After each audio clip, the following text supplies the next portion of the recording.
So last week you guys got your cardboard loom.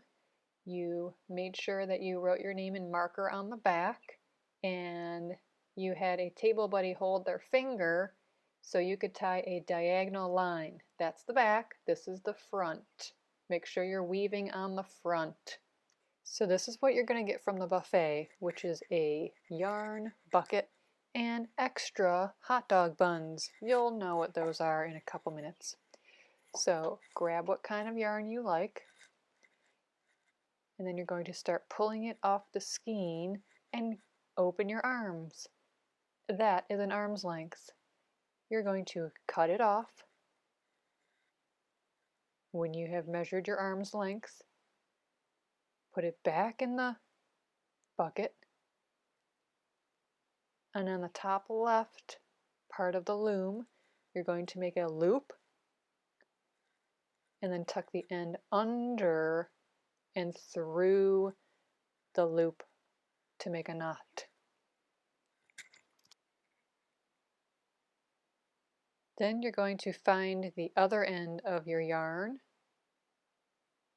and dig to the bottom of the bucket. Find a hot dog roll paper and a needle. And if it's not already folded, fold it in half. And then place the yarn like a hot dog inside the hot dog bun. Now make sure that none is hanging out of the end. You have to pull it so it's all the way in the hot dog bun. See the eye in the needle? That is the opening. It's called the eye of the needle. Put the hot dog bun through the eye of the needle and pull slowly. Then take off the hot dog bun and put it in the bucket so you don't lose it. Then you have to make a knot around the needle. Again, make a loop, tuck the end underneath and through the loop, and pull both sides. You just have to do this once so the needle doesn't fall off. Now you're ready to weave. You can turn your loom however you are comfortable. And you're going to use your needle to go over one string, under the other string, over one string, under the other string, and then when you get to the end, pull all the way. But don't pull too hard. We want those two to be parallel, which means they're traveling the same way. Then the next row, go the opposite, under, over, under, over, under, over, and then pull, but don't pull too hard. No, no, no. Straighten that out, back it up a little bit. We don't want our weaving to be too tiny. Now let's show you what it looks like to do the wrong thing. I'm going to go under and not go opposite, and then I'm going to skip a couple. See what happens? It just pulls all the way through, because that means you did not do the opposite of what you did before.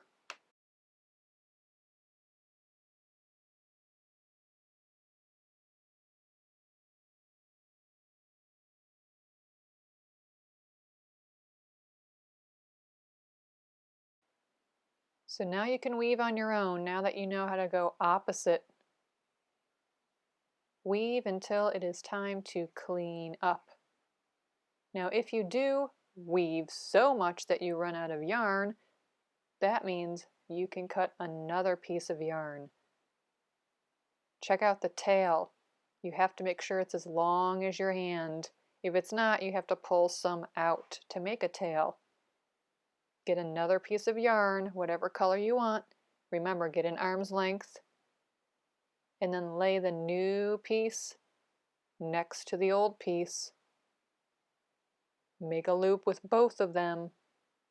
Tuck the end under and through. Pull both sides. If that bothers you, you can cut that off.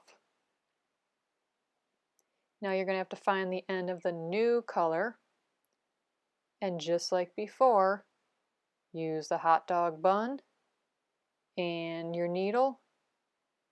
Slide that hot dog so it's all the way in the hot dog bun, and just like before, tie on your needle again so you're ready to weave. Remember, opposite. Over, under, over, under, over, under, and pull. Now just pull like normal. That knot will just work its way into the weaving and eventually be hidden. Now when it's cleanup time, you have to do 3 things. 1, you have to cut off the needle and put it in the yarn bucket. 2, wrap the extra yarn around the loom. And 3, put all looms from your table in one plastic bag. The art job person number 2 puts the bag in the class drawer. Watch how I do this. Cut off the needle right under the needle. Take off that extra little piece. That's going in the trash pile on your table, not in the bucket. Your needle goes inside the bucket. You wrap around the extra yarn so it doesn't get in the way. Find your baggie and join it with the rest of the table artwork. Please do not put the needle, the yarn, or the scissors in the baggie. If you're number 2, you're going to bring the baggie to your class drawer. If you are a number 1, you are going to bring the yarn bucket and put it back where you got it on the buffet. Don't forget to keep those needles inside your bucket for next time. Then go back to your seat. And if you're number 2, you're clean crew, so throw out any trash on your table. All right, class. Hope you have a fun time weaving today.